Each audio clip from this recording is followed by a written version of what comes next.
What's up guys, Skittlerampage here. So today we're going to be talking about Funko pulling out of NYCC again, making this the 8th virtual con Funko is hosting, as well guys as say goodbye to those low retail Funko Pop prices because Funko is increasing them and enforcing it.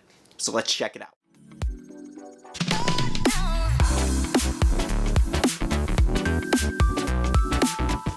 Alright guys, so today's video does have two topics. This is a little bit different than your typical Funko news, even though it has to do with Funko Pop, so I guess it is technically Funko news, but we're not really showing off any pops. We're just kind of talking about events and things that lead to changes in our little Funko world of ours in the future. And again, as stated in the intro of the video, we're going to be talking about New York Comic Con 2021 and how Funko pulled out of the event, similar to SDCC 2021, as well guys as Funko is actually increasing the minimum advertised prices of their Funko Pops and actually enforcing those prices on stores like Walmart, Hot Topic, Target, Amazon, and much more. So that's actually the first topic that I want to get into because it's actually interesting to talk about and interesting that Funko is doing this. And the reason for the actual minimum advertised prices increasing is because of the global shipping crisis right now that we've talked about in previous Funko news and things like that, just of everything kind of going on, all the shipping delays and things like that, as well guys as cost of materials actually increasing. Now guys, before we actually jump into that and read the letter that is going around that was sent out to vendors and things like that, I actually wanted to introduce you to a program that Kraken's Collection is actually looking to do in the future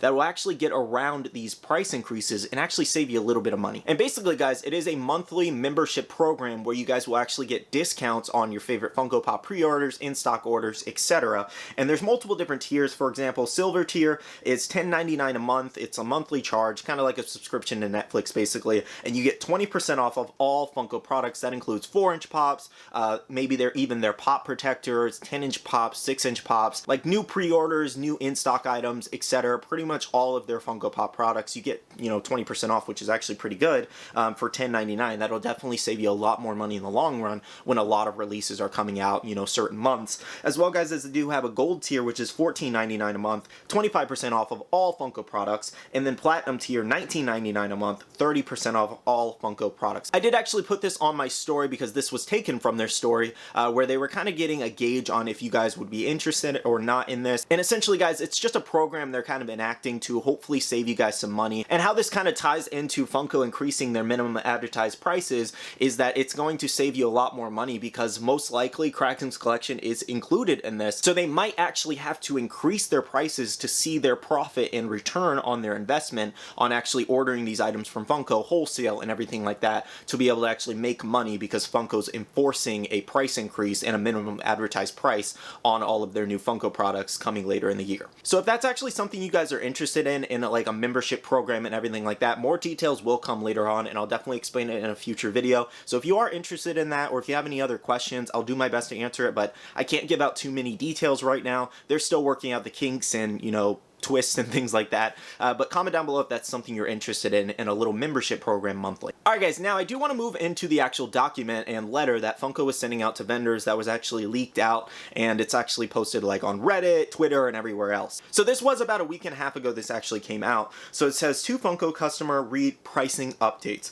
To our partners, as we navigate the current disruption to the global shipping industry, we'd like to thank our partners for your flexibility and understanding during this time. And to put it in short terms, this is all of our delayed pre-orders or all the delayed products, all the delayed product announcements that Funko has been doing lately because of the global shipping crisis. It says, this industry-wide phenomenon is being coined the Great Supply Chain Meltdown and has provided tremendous challenges to the supply chain at Funko and across the entire consumer products market. And this started back in 2021 or early in the pandemic when Funko actually did have to furlough a lot of their employees, get rid of their social media team, and cut costs in corners everywhere they could to actually still make a profit and make it through the pandemic. And they actually did have a lot of debt at the time and things like that. I'm unsure if they did recover from all that debt yet. They may still have it. I know their stock took a huge hit. Their stock is looking good now because of all the NFTs and all the good products they've been putting out.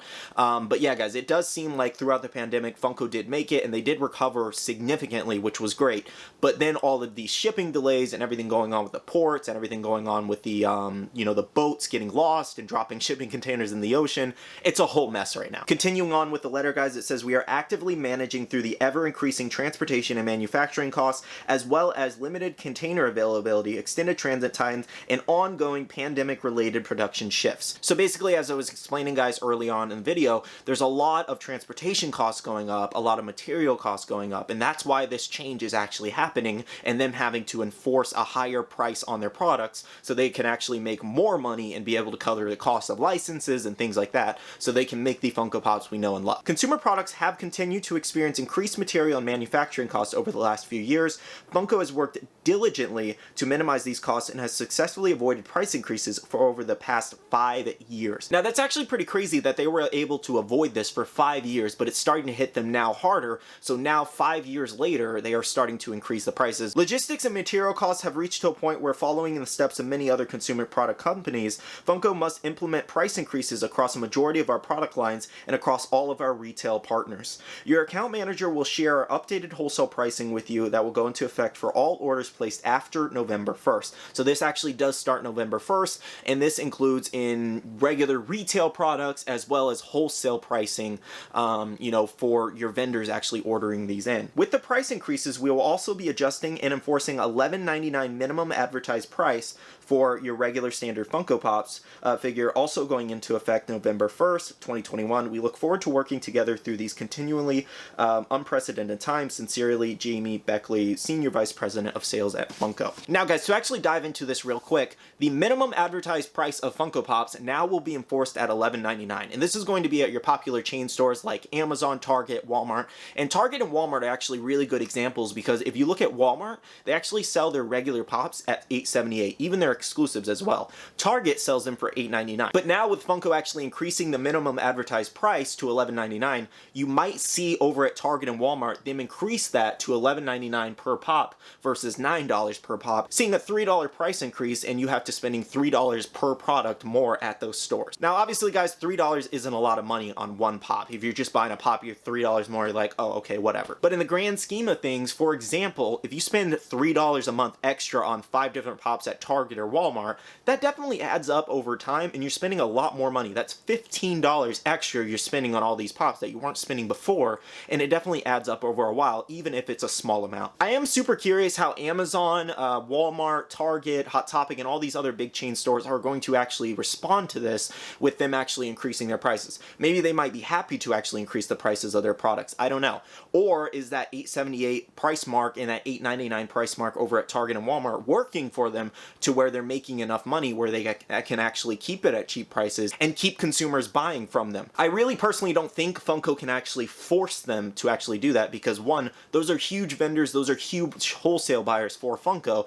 I don't really think they can force them to do anything, especially if Funko can't even control Target on the release dates for Comic-Cons, for example. Like, Target has things releasing early on, has things put on shelves early on, and Walmart does the same. Amazon puts up links early on and things like that. So if really Funko had any control in enforcing products and things like that, these things wouldn't really be happening. So I'm curious to see how that kind of happens, and in terms of them saying they're enforcing these prices on these different companies. Now, I understand why Funko is doing the price increase, because obviously, like they said, cost of transportation, cost of materials, everything like that is increasing significantly, and they were able to avoid it before, but now they aren't able to avoid it. But it actually does come as a cost to us as the consumer, unfortunately, which does suck, because we will be spending a significant amount more money over time, even if it doesn't seem like a lot right now. Over the time, in the grand scheme of things, it will be a lot of money. Now, a really good example I can show you guys right now is Hot Topic. For some reason lately, Hot Topic has increasing the price on certain exclusives. For example, the other day I was in Hot Topic doing a pop hunt. You guys haven't seen that video yet,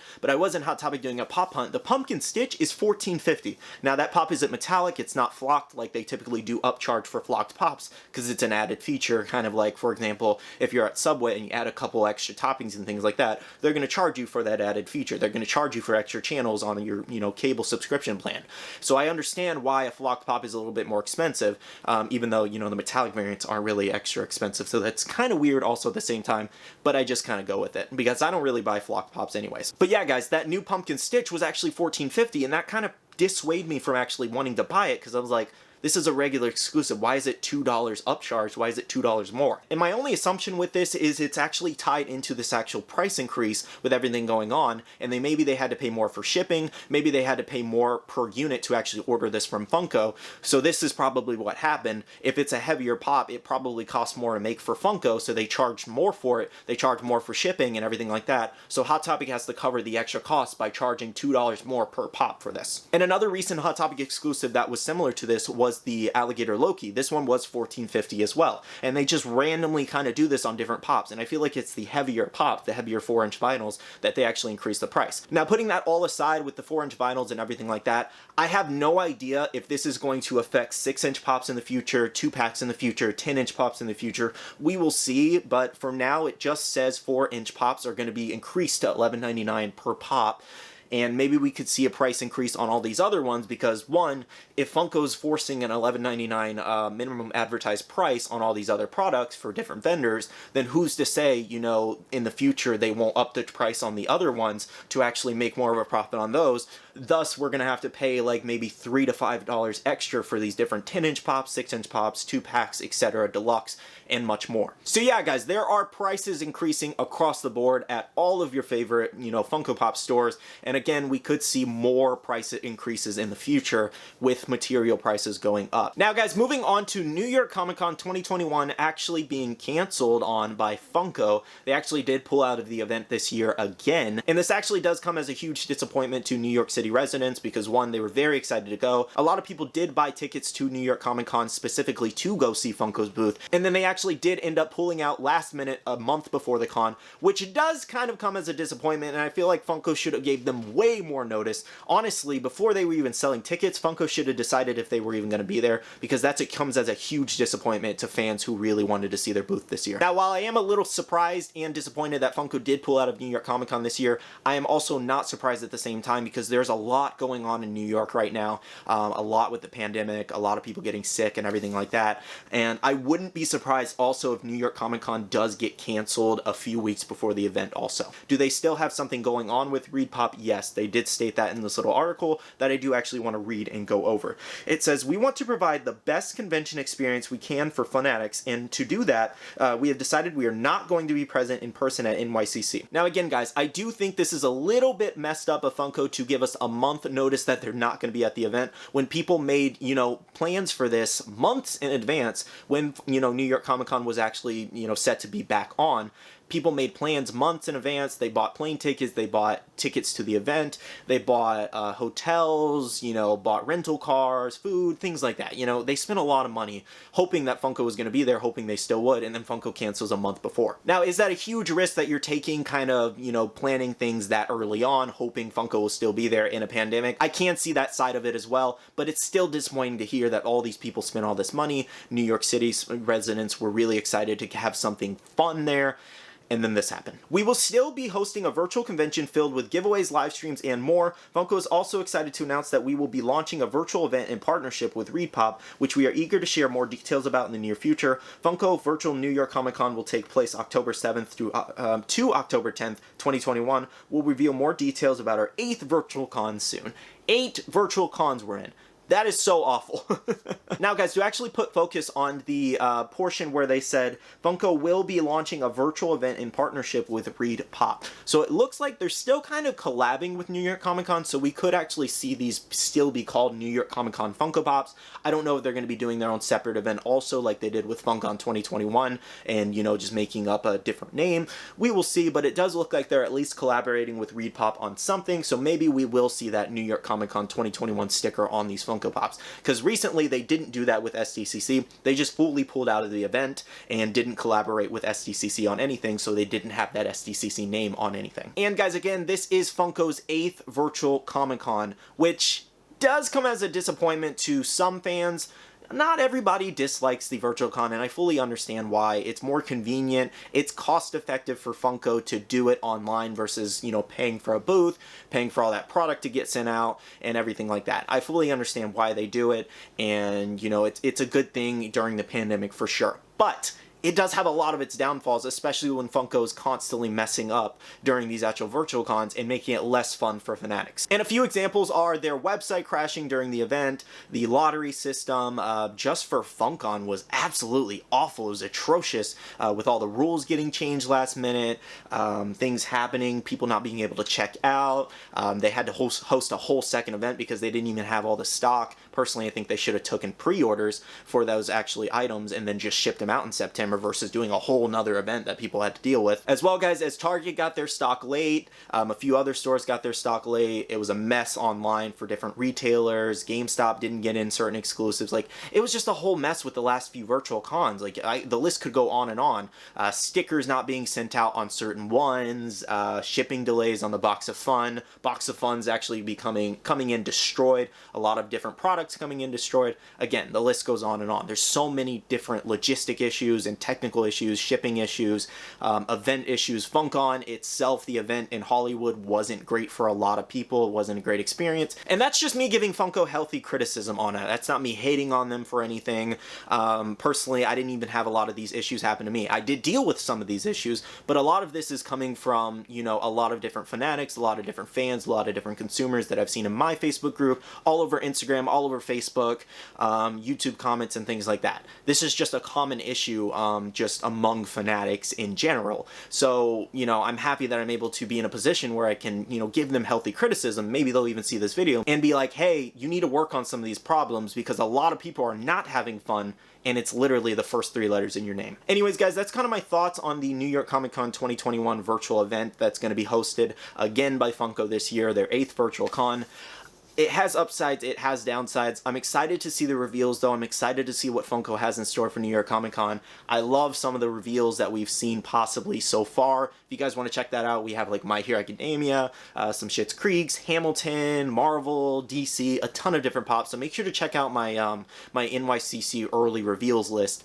But yes, I am still either way, regardless of everything going on with Funko right now, logistic issues and shipping issues and things like that. I'm still excited for New York Comic Con. I'm still excited for products they put out. I just really think that they have a lot of things they still need to work on. And obviously, yes, the pandemic is putting them behind. It's giving them a lot of issues. It's not exactly making it easier, but some of these issues should not even be issues, personally. Either way, guys, make sure to comment down below your thoughts on the 2 topics we did talk about in this video. I would love to hear your opinions. I'd love to hear your thoughts. And I'd even love some feedback, whether you guys agreed with me or disagreed with me on topics I discussed in this video and my thoughts and opinions on these actual 2 topics. Anyways, guys, I do want to end this video off by saying a huge shout out to my Patreon supporters. Thank you guys so much for the continuous support. I really do appreciate and love you guys for it. If you guys want to check out the Patreon, the link is always down below. A lot of cool things going on over there. I also want to tell you guys, make sure to check out the Facebook group. It's Buy, Sell, and Trade, and you can make a ton of friends, as well as be following my social medias, Instagram, Twitter, and TikTok, all at Skittlerampage. Alright, I love you guys. See you guys in the next one. See you guys later. Bye.